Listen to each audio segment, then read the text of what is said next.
Hello and welcome to Wikipedia classes. So we have started a new series on districts of J&K. In this series we will cover the districts one by one with the help of handwritten notes. हम दो districts अपने complete कर चुके हैं. ये हमारा तीसरा district है, जम्मू डिस्ट्रिक्ट. इस वीडियो को देखने के बाद आपको भी पता चलेगा कि बहुत सारी जगहें हैं जम्मू में जहाँ हम लोग भी नहीं अभी तक गए हैं. Let's begin with this. Basically, Jammu is the winter capital of J&K. Summer capital Srinagar है. इसको सिटी ऑफ टेम्पल्स बोला जाता है. बहुत सारे टेम्पल्स हैं यहाँ पे जिनको हम आज पढ़ने वाले हैं. अब बात आती है इसकी नेम की हिस्ट्री के लिए. बहुत सारी कहानियाँ हैं इसके पीछे, जिसमें से सबसे जो इम्पोर्टेंट और बड़ी रिनाउंड कहानी है वो है राजा जम्बू लोचन, जो यहाँ 14th सेंचुरी में रहते थे. उन्होंने विटनेस किया था, उन्होंने देखा था एक ही तालाब से एक शेर और बकरी सेम पॉन्ड से पानी पी रहे थे और उनको ये बहुत ही एक्स्ट्रा ऑर्डिनरी लगा. तो उन्होंने ये डिसाइड किया था कि वो यहाँ पे एक ऐसी सिटी बनाएंगे जहाँ पे बहुत कमज़ोर और बहुत स्ट्रॉन्ग सेम टाइम पे रह सकें with peace and mutual tolerance. With his own name Jammu he founded the city, जिसको अब हम जम्मू बोलते हैं. उसके बाद जो पहला रिकॉर्डेड मेंशन हमें मिलता है पुराने कहानियों में, वो हमें मिलता है एक ऑटोबायोग्राफी में, आमिर तिमूर की मलफूज़ते तिमूरी. वहाँ पे हमें मिलता है राजा जम्मू का रेफरेंस, जो उस समय पे मलदेव जी थे. उसके बाद जो एक बड़ी कश्मीर की कल्हानास की राज तरंगनी एक किताब है जिसमें कश्मीर की हिस्ट्री है. वहाँ पे हमें मेंशन मिला है 3 डोगरा रूलर्स का, कीर्ति, वज्रधरा और उमधरा. इसमें से वज्रधरा का लास्ट मेंशन हमें मिलता है वहाँ पर. उसके बाद हम बात करेंगे कि डोगरा डायनेस्टी की मतलब एक ही जगह पे रहते हुए, रूल करते हुए, इन्होंने बहुत सारी टाउन्स में और विलेजेस में अपने रीजन्स को, मतलब ब्रांचेस को सेट कर दिया हुआ था, जिससे हमें ये पता चलता है कि डोगरा डायनेस्टी उसी टाइम पे बहुत पावरफुल होती जा रही थी. उसके बाद after the decline of Mughal power, जैसे मुग़ल राज ख़त्म हुआ था, तो जम्मू स्टेट को पावर जो सबसे ज़्यादा मिली वो मिली राजा ध्रुवदेव, जो कि थे जम्वाल डायनेस्टी से या जम्वाल फैमिली से. उसके बाद मॉडर्न मतलब हिस्ट्री में जब बैटल ऑफ जम्मू हुई थी 1808 के बाद, जम्मू पार्ट बन गया था सिख एम्पायर का अंडर महाराजा रंजीत सिंह.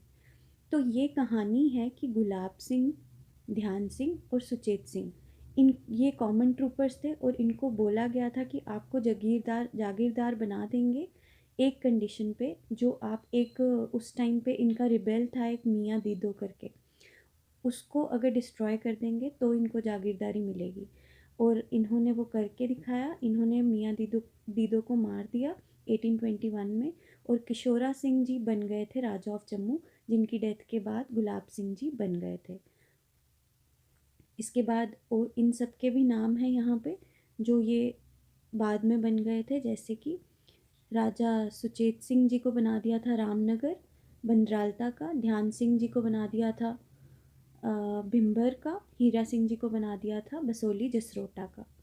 यहाँ पे जो मेन रिवर्स फ्लो करती हैं वो है सबसे पहले चिनाब. चिनाब के बाद है जम्मू तवी. चिनाब ओरिजिनेट मतलब यहाँ पर आती है उधमपुर से, और जम्मू तवी आती है डोडा डिस्ट्रिक्ट से. यहाँ पे मेंशनड है मुनव्वर तवी, जिसको राजौरी और नौशहरा तवी भी पढ़ते हैं. ये हम राजौरी डिस्ट्रिक्ट में इसकी डिटेलिंग कवर करेंगे. ये यहाँ पे इम्पॉर्टेंट इसलिए क्योंकि ये चिनाब की ट्रिब्यूटरी है और यहाँ पे बसंतर रिवर भी फ़्लो करती है. 2 मेजर इरिगेशन कैनाल्स हैं यहाँ पे जम्मू में, जिसमें से सबसे पहले है रणबीर कैनाल और दूसरा है न्यू प्रताप कैनाल. अब बात आती है बहुत इम्पॉर्टेंट और इंटरेस्टिंग टॉपिक की, जो है हेरिटेज प्लेसेस और other important places of Jammu, जिसमें से सबसे पहला है बाहू फोर्ट.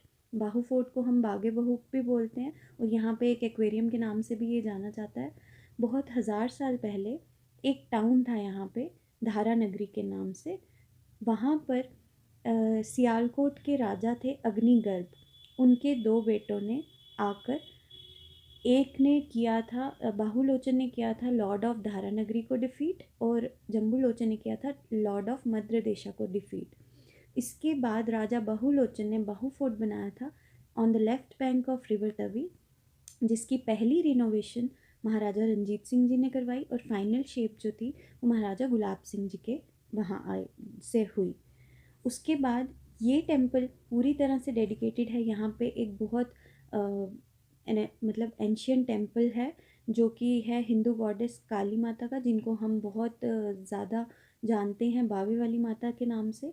ऐसा मानते क्या हैं, यही है कि इमेज जो यहाँ पे है, जो भी ये मूर्ति आई हुई है, ये अयोध्या से लाई गई है।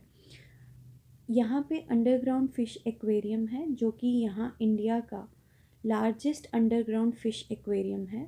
ये बना था 2007 में।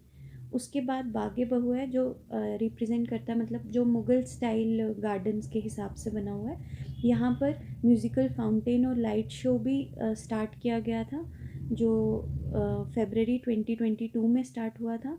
यहाँ पर एक इम्पॉर्टेंट पार्ट ये है कि जब भी नवरात्रे होते हैं साल में 2 बार, तो यहाँ पर हर नवरात्रे के मतलब एंड में मेला लगाया जाता है जो साल में 2 बार लगता है।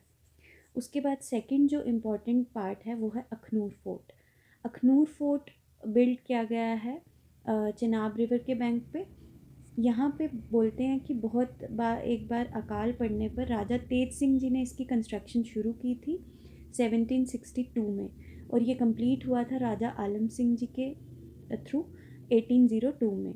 यहाँ पे ज़्यादा जो घाट बना हुआ है वो वहाँ पे रिलीजियस साइट्स परफॉर्म करते हैं, लोग स्नान वगैरह करने आते हैं जिस घाट पे, उसको बोलते हैं जियापोटा घाट।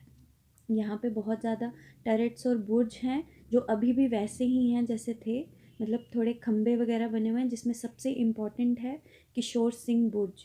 किशोर सिंह जी जम्मू के जो राजा घोषित किए गए थे।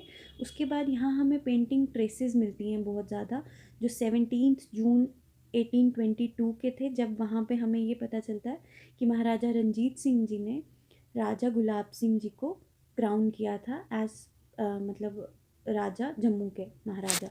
और ये अखनूर फोर्ट अंडर ASI है, आर्कियोलॉजिकल सर्वे ऑफ इंडिया, 1982 में आ गया था, और इसको नेशनल मॉन्यूमेंट डिक्लेयर कर दिया गया था 1958 में। थर्ड ये चीज़ आ जाती है अमर महल पैलेस। ये फ्रेंच शैटे के जैसा दिखता है, फ्रेंच कैसल कह सकते हो आप लोग। एक ये पहाड़ पे बनाया हुआ है जिसके सामने मतलब तवी दिखती है। ये इसका फ्रेंच शैटो के इसलिए है ऐसा क्योंकि इसको स्केच जो किया गया था वो एक फ्रेंच आर्किटेक्ट ने किया था, और ये रेड सैंडस्टोन से बिल्ट है। ये देखने में दूर से ही पता चल जाता है अमर महल का। कंस्ट्रक्ट किया गया था ये बहुत पहले इसको स्केच कर दिया गया था, लेकिन जब स्केच किया बहुत बाद में बनाया गया था इसको। ड्यूरिंग द रीन ऑफ महाराजा प्रताप सिंह। बनवाया किसने था? राजा अमर सिंह जी ने, जो कि ग्रैंडफादर हैं डॉक्टर करण सिंह के। अब ये म्यूज़ियम है लेकिन अंडर हरी तारा चैरिटेबल ट्रस्ट। हरि सिंह और तारा देवी जो इनकी वाइफ थी उनका चैरिटेबल ट्रस्ट है। इसको इनाग्रेट किया था मिसेस इंदिरा गांधी ने 1975 में। यहाँ पे बहुत सारी फेमस पेंटिंग्स हैं MF हुसैन की और लक्ष्मीबाई की। उसके बाद पहाड़ी पेंटिंग्स हैं जिसमें जम्मू स्कूल, कांगड़ा स्कूल और बसोली स्कूल ऑफ आर्ट की हैं वो। महाभारता टेल्स हैं, और नल और दमयंती की भी बहुत सारी कहानियाँ हैं। यहाँ पे एक गोल्ड थ्रोन है जिसमें 120 किलो प्योर गोल्ड है, और यहाँ पे एक लाइब्रेरी है जहाँ पे बहुत ही फेमस किताबें भी हैं। उसके बाद बात आती है मुबारक मंडी कॉम्प्लेक्स की। मुबारक मंडी कॉम्प्लेक्स को रॉयल डोगरा पैलेसेस भी बोला जाता है। अकॉर्डिंग टू राजदर्शनी, राजा हरिदेव जी के बेटे थे राजा ध्रुव देव। यहाँ वो उन्होंने मूव किया था अपना रेजिडेंस। पहले वो शायद पुरानी मंडी में कहीं रहते थे, फिर वो यहाँ आए। फर्दर कंस्ट्रक्शन इसकी करवाई थी राजा रंजीत देव ने, जो कि एक वीक रूलर थे। उनका प्राइम मिनिस्टर बहुत स्ट्रॉन्ग था जिसका नाम था मियाँ मोटा। उसके बाद महाराजा रणबीर सिंह जी ने इसको रेनोवेट किया। उसके बाद महाराजा प्रताप सिंह जी ने यहाँ पे बहुत सारी बिल्डिंग्स बनाई, जिसमें से एक इम्पॉर्टेंट बिल्डिंग है जिसका नाम है रानी चरक पैलेस। वो उन्होंने अपनी रानी के लिए बनवाई थी, और ये 1913 में बनाया था। ये मेन रेजिडेंस रहा है डोगरा डायनेस्टी का। जितने भी डोगरा रूलर्स थे वो यहीं रहते थे टिल 1925, क्योंकि इसके बाद हरि सिंह जी मूव कर गए थे हरि निवास पैलेस में, जो आज का हमारा प्रेजेंट डे राजभवन है जम्मू में। आफ्टर दैट उसके बाद पैलेस में सिर्फ रॉयल कोर्ट और सेक्रेटरीट की तरह ये काम किया करता था। इसका आर्किटेक्चर आपको बरोक, मुग़ल, राजस्थानी और यूरोपियन थोड़ा थोड़ा सिमिलर लगेगा। इसमें बहुत सारी इम्पॉर्टेंट पार्ट्स हैं, जिसमें आ जाता है आपका Sheesh Mahal, Rani Charak Mahal, old army headquarters, the foreign office, the grave hall जिसको पहले दरबार कहा जाता था, डोगरा आर्ट गैलरी जो पहले पिंक हॉल था, पेंटिंग्स हैं यहाँ पे Jammu school of art, Kangra school of art और बसोली स्कूल ऑफ आर्ट की। उसके बाद एक गोल्ड बो एंड एरो है, तीर कमान है शाहजहां जी का। और बहुत सारी बोलते हैं कि पर्शियन मैन्युस्क्रिप्ट्स हैं, जिसमें शाहनामा और सिकंदरनामा की भी पर्शियन मैन्युस्क्रिप्ट्स यहाँ पर हैं। अब एक बात आती है जिसके बारे में हमें ये पता होना चाहिए था, अम्बारन बम्बारन साइट्स जो कि हैं अखनूर में। अम्बारन एक जगह है जिसको ओरिजिनली फाउंड किया था अम्बा जगदेव पवार ने। ये यहाँ पे ओनली अर्ली बुद्धिस्ट साइट है जम्मू में। बुद्धिस्ट साइट जम्मू में है भी या नहीं वो आधे लोगों को तो पता भी नहीं था। यहाँ पे जो इम्पोर्टेंट पार्ट्स हैं वो है 8 स्पोक स्तूपा है। यहाँ पे टेराकोटा बस्ट मिले हैं बुद्धा के, और कॉइन्स भी मिले हैं उसी पीरियड के। और फिर कुछ कॉइन्स और बीड्स, टेराकोटा बीड्स मिले हैं कनिष्क के पीरियड्स के। और जब यहाँ पे एक्सकेवेट किया इस जगह को, तो ऐसा बताया गया कि वहाँ से सजेस्ट हुआ कि यहाँ पे 4 डिफरेंट पीरियड्स की सेटलमेंट्स फाउंड हुई हैं, जिसमें प्री कुशाना, कुशाना, गुप्ता और पोस्ट कुशाना पीरियड के लोग रहा करते होंगे। जो 14th दलाई लामा हैं, जो अभी भी हैं, तेंजिन ग्यात्सो, उन्होंने यहाँ पे 2012 में विज़िट किया था। फिर उसके बाद आ जाता है आपका बलिदान स्तंभ जो जम्मू में है, जो यहाँ पे JNK में जितनी भी वॉर्स हुई हैं वहाँ पे जो भी लोग शहीद हुए थे उनको ग्रैटिट्यूड के लिए वो बनवाया गया है। उसके बाद आ जाता है घराना वेटलैंड है जो कि आरएसपुरा के आसपास है, वेरी क्लोज टू इंडो पाक बॉर्डर। वो डिक्लेयर किया गया है important world bird area in the world by bird life international United kingdoms and Bombay national history society. उसके बाद आपके आ जाते हैं मांडा ज़ू, जम्बू ज़ू, झीड़ी जो बाबा जित्तो जी की जगह है, उसको हम उसी के डिस्ट्रिक्ट में रियासी में कवर करेंगे। फिर आ जाता है आपका रघुनाथ टेम्पल, जिसमें ऐसे बोलते हैं कि यहाँ पे जम्मू का सबसे बड़ा टेम्पल है, जिसमें 7 श्राइन्स हैं, 7 है, और हर एक का अपना एक शिखर है जो उसके टॉप पे होता है। इसमें ये पहले डोगरा रूलर ने, महाराजा गुलाब सिंह जी ने ये बनवाया था 1835 में, लेकिन इसको कंप्लीट किया था महाराजा रणबीर सिंह ने 1860 में। यहाँ पे एक लाइब्रेरी भी है जिसमें 6000 से ज़्यादा मैन्यूस्क्रिप्ट्स हैं। उसके बाद आ जाता है Ranbireshwar temple. Ranbireshwar as the name suggest was built by Maharaja Ranbir Singh. 1863 में इसकी कंस्ट्रक्शन स्टार्ट हुई थी और 1878 में ये कंप्लीट हुई है। यहाँ पे ये फेमस है, यहाँ पे क्रिस्टल के शिवलिंग्स हैं, और सबसे ज़्यादा यहाँ पे एक 7.5 फीट का बहुत ऊंचा शिवलिंग है विद अप्रॉक्सीमेटली 1,25,000 टाइनी शिवलिंग्स।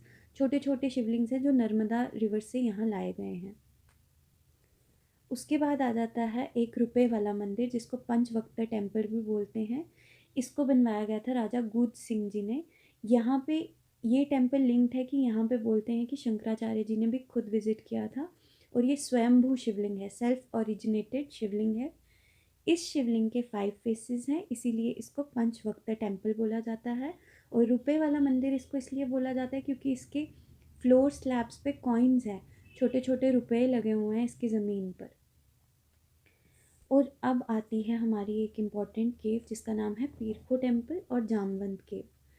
एक बुक के अकॉर्डिंगली, मतलब अकॉर्डिंग टू द ऑथर का नाम था नरसिंह दास नरगिस जी के अकॉर्डिंगली, ये टेम्पल रामायण जितना पुराना है, क्योंकि यहाँ रामायण के जो बियर हीरो थे जिनको जामवंत बोला जाता है, ऐसा माना जाता है कि उन्होंने यहाँ पे मेडिटेशन की। और राजा बीरम देव जी के टाइम पे एक फेमस जोगी गुरु गरीब नाथ जी आए थे, जो कि गुरु गोरखनाथ जी के ऑर्डर से ही बिलोंग करते थे। वो यहाँ पे रहे थे इस केव में, और उनको बोला जाता था पीर। पीर और खो का मतलब होता है केव, इसलिए इसका नाम पीर खो पड़ा। उसके बाद आ जाता है रामतलाई टेम्पल, जिसको बुआ बिटैनी टेम्पल भी बोलते हैं। उसके बाद आ जाता है पंचतीर्थी। पंचतीर्थी को पंचतीर्थी इसलिए बोलते हैं क्योंकि it is a cluster of 5 old temples जिसको तब 5 तीर्थ बोला जाता था। उसके बाद पंचतीर्थी में ही एक टेम्पल है जिसको बोलते हैं सरदारा टेम्पल, सरदारों का मंदिर भी इसको बोलते हैं। इसको बनवाया गया था सरदार अतर सिंह जी के टाइम पे। उसके बाद एक आ जाता है राधे श्याम टेम्पल, जिसको बिल्लो मंदिर कहा जाता है। बिल्लो मंदिर, यहाँ पे कोई पुजारी थे जिनका नाम बिल्लो था, इसलिए इसका नाम बिल्लो मंदिर पड़ा। फिर आ जाता है एक बनवारी दास जी टेम्पल। यहाँ पे इसकी इम्पोर्टेंस ये है कि यहाँ पे लॉर्ड राम जो है वो माता सीता के साथ हैं, और लक्ष्मण जी की भी मूर्ति है उनकी वाइफ के साथ, जो हमें नॉर्मली देखने को नहीं मिलती है। उसके बाद एक टेम्पल आता है शिवनाभ टेम्पल। शिवनाभ टेम्पल ऐसा मानते हैं कि यहाँ जो शिवलिंग है वो ऐसा लगता है कि लॉर्ड विष्णु की नाभि में से उभर कर आ रहा है। और यहाँ पे बहुत पुरानी कुछ पेंटिंग्स हैं जो जनकपुरी की हैं, जहाँ से माता सीता बिलोंग करती हैं। फिर आ जाता है गदाधर टेम्पल। गदाधर टेम्पल महाराजा गुलाब सिंह जी ने बनवाया था। फिर आ जाता है दीवान टेम्पल, जिसको दीवानी दा मंदिर भी बोलते हैं, जिसको बनवाया गया था दीवान ज्वाला सहाय, जो कि प्राइम मिनिस्टर थे गुलाब सिंह जी के भी और रणबीर सिंह जी के भी।